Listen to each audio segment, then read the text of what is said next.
Welcome to Burlap Teachers. Enjoy the video. In this video, I will show how to secure jasmine flower. Start by selecting a sturdy stake or trellis and place it near the main stem without disturbing roots. Use soft ties or cloth strips to loosely attach stems every 6 to 8 inches, allowing flexibility.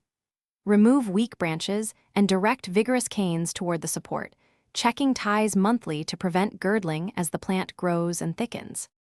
Begin training jasmine by gently guiding shoots to the support using soft ties or clips, starting low and working upward.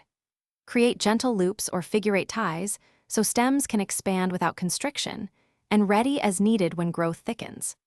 Alternate training directions to create even coverage and more blooms, and prune for an open center so air and light reach inner branches for healthier flowering and fewer pests. In this video, I will show how to secure jasmine flower. Quick recommendation: if you like pleasant scents while gardening or driving, try Little Tree's Black Ice for a crisp, comforting aroma that makes the ride home nicer. It pairs oddly well with floral care. Your car can smell as fresh as your garden. Check the description for the link and other deals. Subscribe if this helps. Now let's get back to the video. Monitor your secured jasmine regularly, inspecting ties and supports to ensure they remain secure but not tight. Water deeply but infrequently, keep soil slightly moist, and add mulch to conserve moisture and suppress weeds.